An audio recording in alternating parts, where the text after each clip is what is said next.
우리적 현안들을 날카로운 시선으로 들여다봅니다. 시사날 문을 열었습니다. 자, 여러분들은 우리나라가 다문화 사회라고 생각하시나요? 2018년 우리나라의 다문화 가구원 수가 100만 명을 돌파했고요. 2022년에는 115만 명이 넘었습니다. 우리나라는 이미 다문화 사회로 진입했다고 볼 수도 있을 것 같은데요. 자, 오늘 시사날에서는요, 5월 가정의 달을 맞아 다문화 사회의 현안과 현실에 대해서 다각도로 짚어봅니다. 자, 오늘 세 분과 이야기 나눠봅니다. 먼저 경북도의회 황명강 의원 자리하셨습니다. 네, 안녕하십니까. 황명강 의원입니다. 명지대 산업대학원 정지윤 교수 모셨습니다. 예, 정지윤입니다. 네, 오늘도 천용길 기자 함께합니다. 반갑습니다. 네, 오늘 시사날이 준비한 주제 화면으로 먼저 만나보시겠습니다.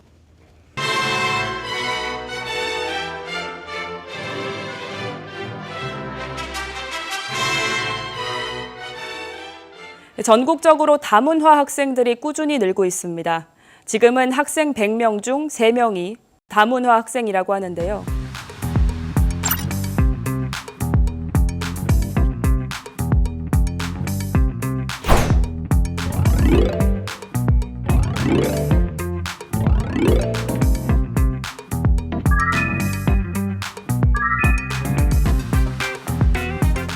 경주의 다문화 학생은 올해 약 2,000명으로 경북에서 가장 많습니다.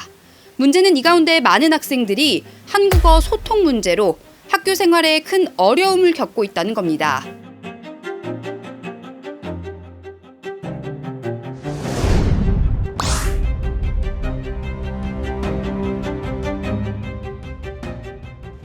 언젠가부터 우리가 다문화 가정, 또 다문화 가족이라는 말이 좀 친숙해지고 익숙해지긴 했습니다. 네, 우리가 먼저 개념에 대한 정리를 듣고 구체적인 이야기를 나눠보도록 하죠. 네, 우리가 흔히 이 다문화 가족, 가정이라고 좁은 의미에서 이야기하는 것은 이 다문화 가족지원법이 규정하고 있는 정의를 보면 알 수가 있습니다. 결혼 이민자와 대한민국 국적자로 이뤄진 가족, 또 기화에 따라서 이 대한민국 국적을 취득한 사람과 이 태어나서부터 대한민국 국적을 가진 사람으로 이뤄진 이 가족을 이야기합니다. 하지만 이 범위를 조금 넓혀서 보면 이 국적이나 또 인종, 문화, 환경이 다른 사람들까지도 이 살아온 문화가 다르기 때문에 넓은 의미에서 이 다문화 가족의 범위는 더 넓어질 수밖에 없는데요. 이 때문에 법적 정의만으로 이 다문화 가정을 규정하기에는 조금 한계가 있습니다. 하나씩 짚어보도록 하겠습니다. 먼저 의원님, 그러면은 우리 경북에는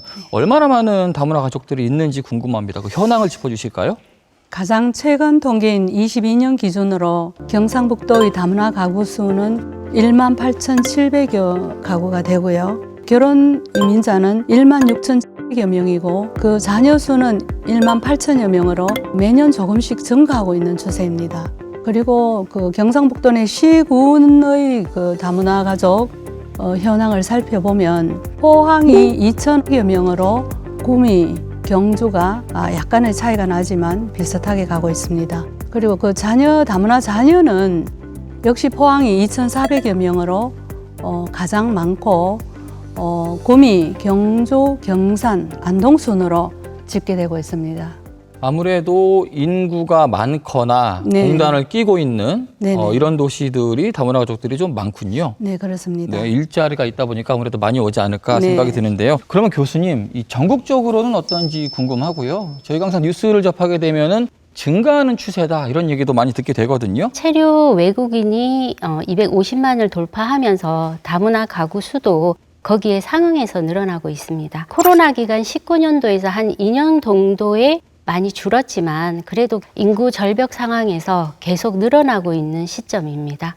다문화 가구가 늘어나는 것이 우리 사회에 어떤 영향을 주고 어떤 반향을 일으키는가, 이 부분에 대한 이해와 함께 우리는 어떻게 받아들여야 할까, 이 과정에 대한 이야기를 우리가 시작점에 두고 이야기를 해보면 될 것 같아요. 경상북도는 지난 2월 20일에 저출산과의 전쟁을 선포했습니다. 인구 소멸 위기를 극복하기 위해서 아이디어를 내고 새로운 정책을 수립하고 있는 중입니다. 생활 전반에서 그들을 이웃으로 받아들이고 일관성 있는 다양한 정책이 지원될 때 경상북도의 인구 감소 해법에 도움이 될 것입니다. 노동력 부족 문제와 저출산 문제 해결 등으로 지역사회의 활력소가 될 수도 있다는 것입니다. 일손이 부족한 농촌 등에 결혼 이민 여성의 친정 가족을 계절 근로자로 활용해서 굉장히 좋은 호응을 얻고 있고요. 여러 문화가 공존하면서 상호작용하는 다문화 사회는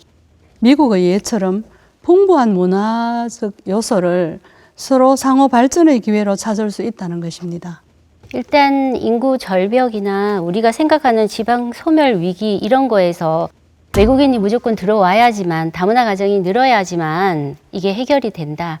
좋은 면에서도 볼 수 있지만 관점이 좀 다릅니다. 2007년도 체류 외국인 100만이 되던 시점에 다문화 가정에 대한 이슈가 됐지만 농촌 총각부터 시작해서 우리가 생각하지 못한 동남아 쪽에서 사람들이 오니까 일단 차별적인 시선이 많았습니다. 그 나라의 한 사람이 우리나라에 와서 그 사람이 우리나라에 정착을 하고 또 정착이 돼서 우수 인재가 돼서 우리나라에 기여를 하고 그 나라와 교류를 만들어낼 수 있을 때에 인구 이동이라는 거는 자연스럽게 일어나는 겁니다. 자연스럽게 외국인들을 정착시켜서 대한민국화가 아니라 어울려 사는 동질감을 가질 수 있는 사람으로 만들므로 인해서 인구 증감이 좋지 않을까 이렇게 보고 있습니다. 말씀 주신 내용 중에 좀 흥미로운 부분이 있어요. 국가가 다름으로 인해서 편견을 갖는다는 방식에 대해서 지금까지 고착화되어 있다라는 의견이신 것 같은데요. 이런 부분 때문에 다문화 가족이 현실에서 굉장히 어려움을 호소하는 부분들이 많습니다. 더해서 여러 가지 현실에 대한 부분들을 좀 짚어볼까요? 네, 이 여성가족부가 3년마다 다문화 가족 실태 조사를 발표하고 있는데요. 2021년 자료를 보면 1년 동안 겪었던 어려움이 있었냐 이렇게 물었을 때 언어 문제가 22.9%로 가장 높았고요. 경제적 어려움도 21%, 외로움이 19.6%로 나타났습니다. 특히 이 출신 국적을 통계를 내보면 대만이나 홍콩 출신은 57% 그리고 한국계 중국 출신, 우리가 흔히 조선족이라고 이야기하죠. 이분들 같은 경우에는 52.8%가 어려움이 없었다고 답을 했는데 태국은 20.2%, 이 필리핀은 22.1%, 기타가 14.7%인데 이 기타가 중앙아시아 지역, 그러니까 종교와 살아온 문화가 차이가 더 큰 지역일수록 어려움을 많이 겪었다는 걸 우리가 확인할 수 있었습니다. 우리 의원님께서 작년 말이었죠. 행정사무감사에서 지적했던 내용이 있습니다. 우리 네. 다문화 가정의 영유아들의 건강검진율이 유독 낮다라고 지적을 해주셨거든요. 예. 어떤 얘기일까요? 영유아 건강검진은 국가에서 무료로 시행하는 사업이거든요. 그래서 영유아를 대상으로 발달 사항을 확인하고 발달 지연이 의심될 때는 조기에 치료하여 건강하게 키우자는 것이 목적입니다. 지난 2019년부터 2022년까지 일반 가정 아동들의 수급률은 81.6%이고 다문화 가정 영유아의 수급률은 60.5%로 그 격차가 20%나 굉장한 차이를 보이고 있습니다. 그래서 이 원인이 양육자인 다문화 여성 어머니가 영유아 건강검진에 대한 인식이 좀 낮았습니다.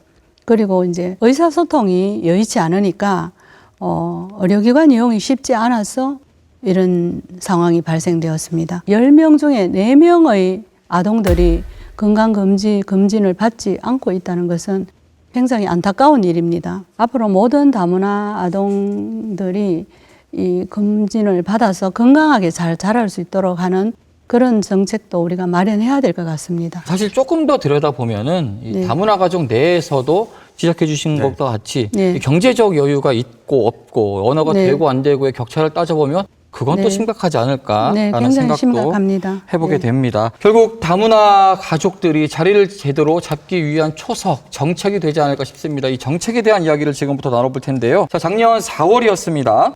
국무총리 주재로 제21차 다문화 가족 정책위원회를 개최했고요. 제4차 다문화 가족 정책 기본 계획을 심의 의결했습니다. 자, 기존의 정책과 어떤 점들이 달라졌는지 실효성은 있을지 이 부분에 대해서 짚어볼까요? 네, 이전까지는 초기에 이 다문화 가정, 특히 결혼 이주 여성들이 정착할 수 있도록 지원하는 데 초점이 맞춰져 있었습니다. 그러니까 뭐 한국어 교육을 한다던가, 그리고 한편으로는 다행스러운 방향인데 이 결혼 이주 여성들한테 가장 먼저 했던 교육 중에 하나가 김치 담그는 법을 교육한다던가.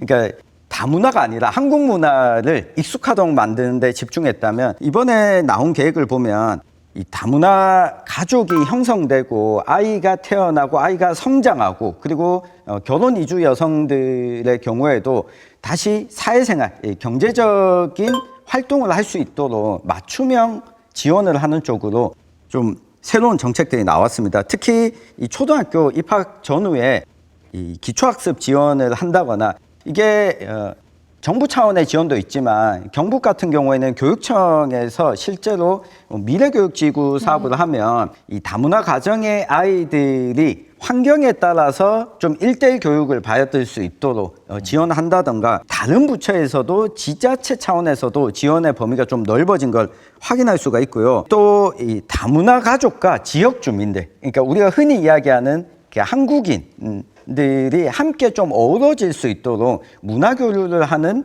이 프로그램이나 지원도 좀 확대하기로 했고, 무엇보다도 앞서 이 건강검진, 영유아 건강검진에 대한 정보를 제대로 알 수 없었던 것을 좀 해소하기 위해서 이 다문화 가정에 대한 지원 체계, 지원 정책들을 좀 한눈에 확인할 수 있도록 이 플랫폼을 구축하는 것까지 함께 좀 계획이 세워져서 앞으로 이 계획대로 좀 실행되길 기대를 하고 있습니다. 네, 계획대로 실행되길 기대를 하는 것은 저희가 매번 있었던 것 같고 네. 이 계획이 제대로인지는 또 사람들마다 또 전문가들마다 의견이 다르거든요. 이번 계획안 또 기본 계획안 어떻게 보이실까요, 교수님? 우리가 사실 어디에다가 위탁을 한다 그러면 위탁해 놓은 기관에서 전문가들이 많아야 되는데 그런 전문가들이 없다 보니까 지금 현재로는 플랫폼이 만들어져 있다 그렇다고 하더라도 이런 것들을 활용해 줄 수 있는 전문가 교육이 우선이라고 생각을 합니다. 이게 없으면 복지사 한 사람이 100명을 컨트롤한다고 해서 되는 일이 아닙니다. 이거는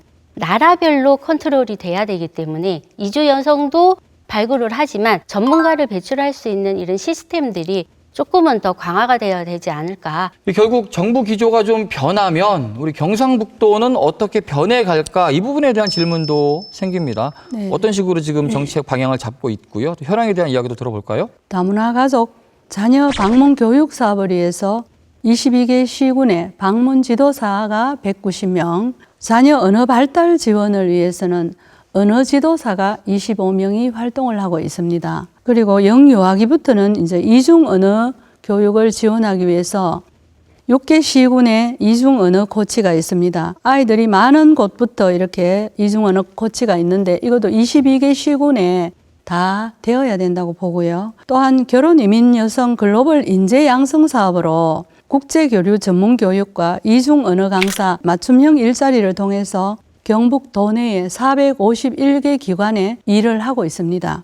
우리 경상북도의 정책을 평가한다면 좀 높은 점수를 주고 싶어요. 한 89점 정도입니다. 저는 의원님 주신 점수에 한 마이너스 15점 정도 주고 싶은데요. 이거는 제가 특히 결혼 이주 여성 취재하면서 느낀 건데 이 경상북도가 전체 17개 시도에서 이 성평등 지수 여성가족부에서 늘 조사를 하면 가장 좀 낮은 순위에 네. 나옵니다. 그걸 결혼 이주 여성들이 유독 많이 느끼고 10년 이상 거주한 이주 여성들 같은 경우에는 경상도 남자들과 같이 살기 너무 힘들다라고 이야기하는데 이유 중에 하나는 한국으로 이주해오는 여성들 가운데 우리가 흔히 이야기하는 국가들, 이 베트남, 중국 그리고 이 중앙아시아 국가들, 우즈베키스탄이나 카자흐스탄 이 국가들은 이 소위 말하면 이 공산권의 국가들입니다. 그러니까 상대적으로 성평등 지수가 높은 국가에서 왔는데 그것도 경상북도에 오니까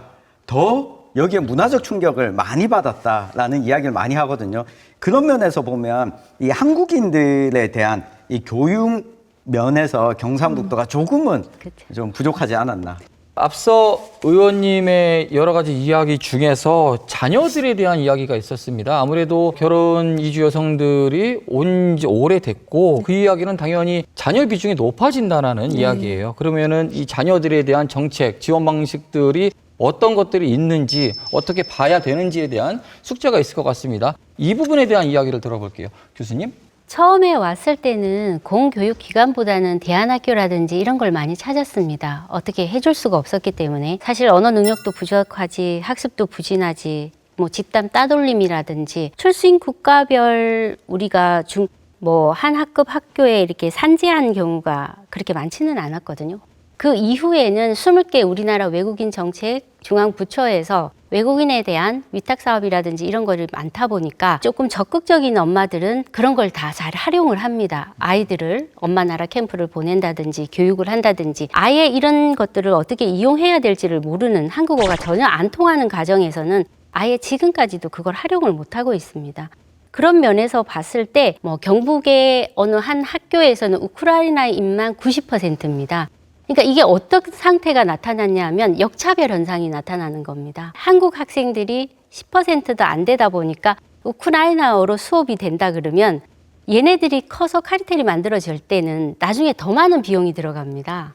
일단은 여기서부터 잡아주지 않으면 힘들다는 거죠. 또 고려인들이 많이 밀집해 있는 곳에서는 일반 학부형이 지자체에 와서 고려인 학생들이 너무 많아가지고 우리 학생은 한국어 능력이 걔네들 맞춰주느라고 진도를 못 나가니까 아예 그 터전을 버리고 한국 사람이 다른 데로 가버립니다.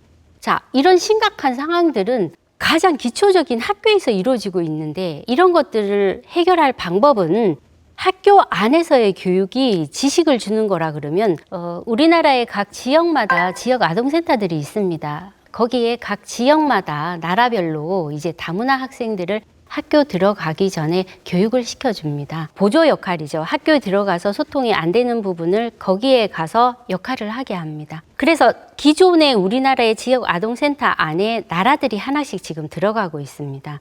그러면 거기서 다문화 가정 학생뿐만 아니라 우리나라 학생도 다문화를 이미 접하고 옵니다. 그래서 이런 지역 아동센터들이 사립해서 지자체가 관할을 하는 지원이 되는 공교육으로 넘어가고 있습니다. 결국은 한국 사회에서 같이 살아가고 있는 사람이다. 여러 가지 모델을 보여주는 게 필요한데요.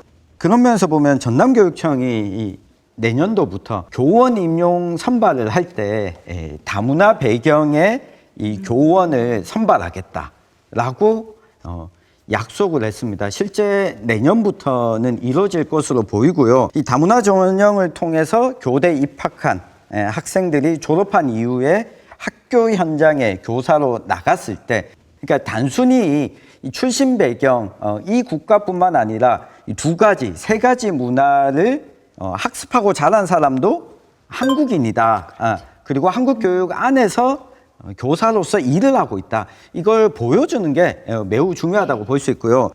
그런 면에서 보면 내국인 아동에 대해서도 이 다문화 교육, 고려인들이 왜 고려인이 되었고 이 역사를 가지고 다시 한국에 돌아오게 됐는지 이 교육이 우리 교과 과정에는 없거든요. 그러니까 계기교육 시간에라도 필수적으로 좀 활용해서 내국인들에게도 교육을 하고 그리고 이 다문화 배경의 아동들에게는 이후에 필수적으로 교과 이외에 언어 교육이나 지원들을 할 수 있는 의무적으로 좀 하는 것도 동시에 좀 필요할 것 같습니다.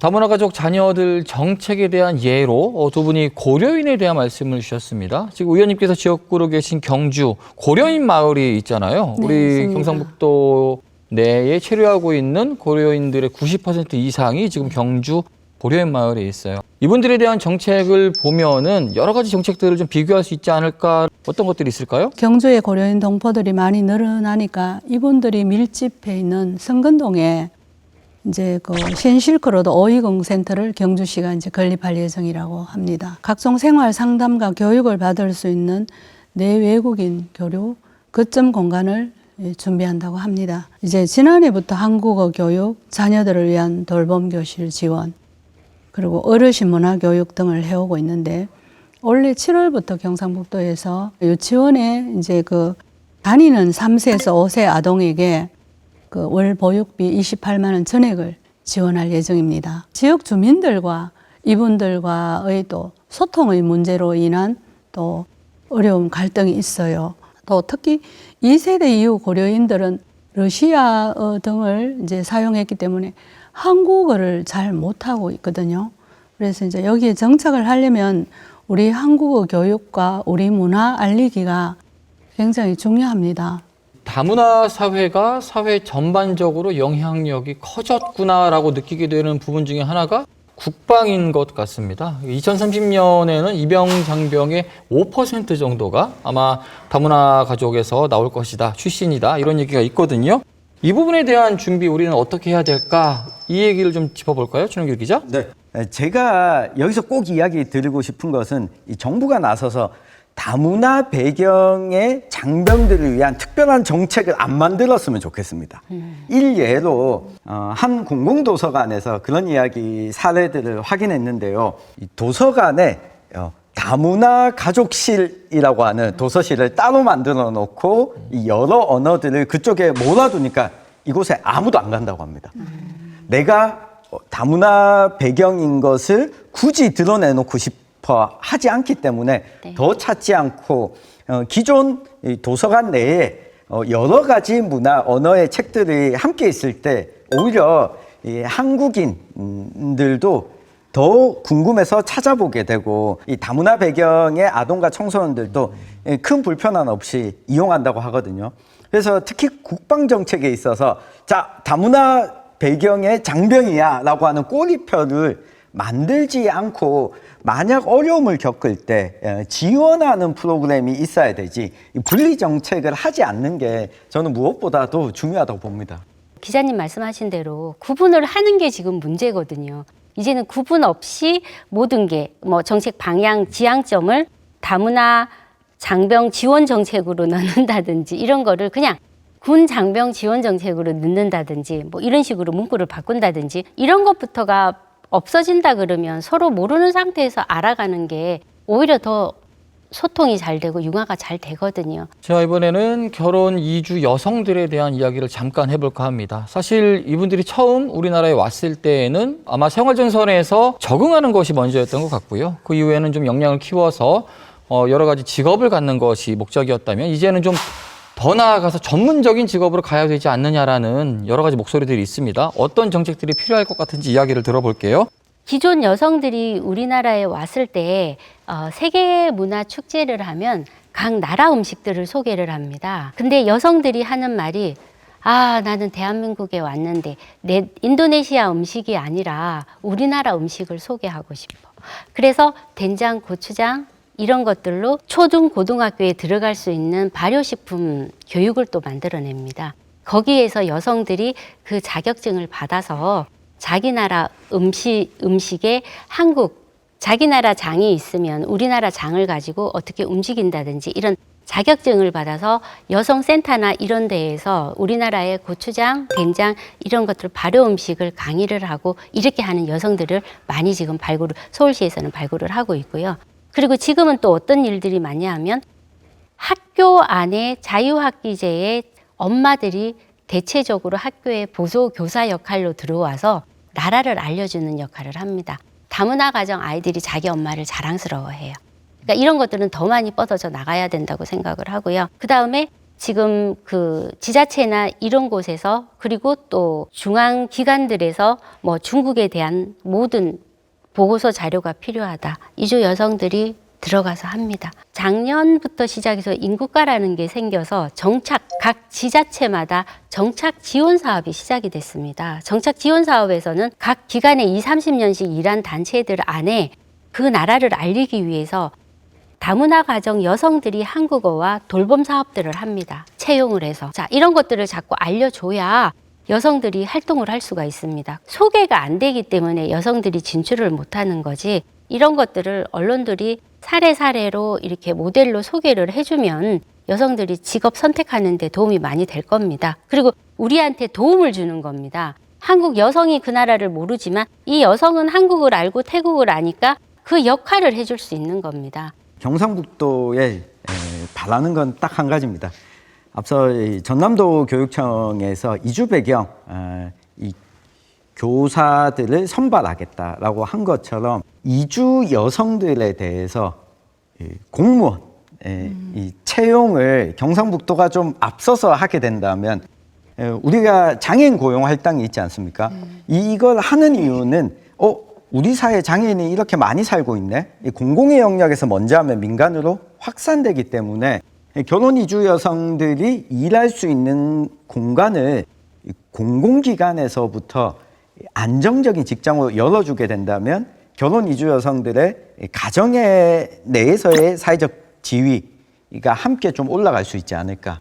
우리 의원님께 부탁을 좀 드려보겠습니다. 네. 다문화 사회, 다문화 가족이 조금 더 자리를 잡기 위해서는 정책도 물론 중요하지만요. 사실 사회적인 분위기, 또 우리들의 인식이 또 뒷받침돼야 되지 않을까 싶습니다. 이 이야기를 마지막으로 오늘 이 시간 정리하도록 하겠습니다. 교수님 이야기 먼저 들어볼게요.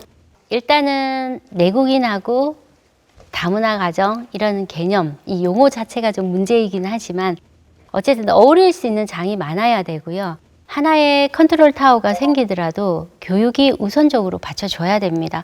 학교에서 못하는 부분이 있기 때문에 보조 역할을 할 수 있는 외국인이 들어와서 일단은 한국어와 한국 생활과 한국 문화를 알 수 있게끔 도와줄 수 있는 역할을 하는 의무 교육이 일단 한국 사람과 같이 이루어질 수 있는 이런 법들이 좀 제정이 되었으면 하는 바람입니다. 오늘 우리 교수님과 우리 기자님 말씀을 들으면서 많은 숙제를 안고 가는 것 같습니다. 공공의 측면에서도 다문화 여성들을 위해서 깊이 이제는 고민해야 될 때가 아닌가 그런 생각을 가졌습니다. 우리 경상북도 외국인 주민 및 다문화 가족 실태 조사에 따르면 경북의 살고 있는 그 외국인들이 5명 중에 1명은 차별을 느낀다고 합니다. 아직도 경상북도는 전국 대비 거의 한 1.9% 이상 더 많은 차별을 하고 있는데요. 현재 우리 결혼 이민 여성 외에 유학생 근로자 등 외국인 유입 정책을 지금 경상북도가 강하게 드라이브를 걸고 있습니다. 그런 측면에서 우리 도민들이 이제는 정서적으로도 다문화를 받아들이려는 인식이 정말 필요하다. 그래서 성인뿐만 아니고 학생을 대상으로 하는 이러한 맞춤형 교육이 필요하고 또 이런 다문화 사회로의 진출을 위해서는 조금 전에 교수님 말씀하셨듯이 시스템에 의한 정책, 변하지 않는 정책이 정말 필요하다. 네, 진짜 다문화 사회에서는 다문화라는 말이 없습니다. 중국을 보면 한족, 조선족, 내몽고족 뭐 이렇게 출신 민족은 나누지만 이걸 두고 다문화라고 구분짓지는 않습니다. 미국만 보더라도 독일계 미국인, 베트남계 미국인, 한국계 미국인이라고 하지 따로 이걸 다문화라고 구분짓지 않습니다. 우리도 베트남계 한국인, 중국계 한국인 이렇게 생각하는 데서 저는 다문화 사회의 출발이 아닌가 싶습니다. 오늘 제가 최능규 기자와 결이 같은 것 같습니다. 제가 포항 남구 오천에 살고 있거든요. 아무래도 공단 지역이다 보니까 외국인 노동자분들도 굉장히 많으시고 또 다문화 가족들을 자주 보게 돼요. 그러다 보니 언젠가부터는 굉장히 친숙하다라고 느꼈는데 한편으로 생각해 보면은 친숙함의 문제가 아니라 자연스러워야 된다라는 생각이 든 적이 있거든요. 다문화 가족 또 다문화 사회 많은 분들이 우리 사회에서 당연히 자연스럽기를 바라봅니다. 자, 오늘 시사날 여기서 마칩니다. 함께해 주신 여러분 고맙습니다.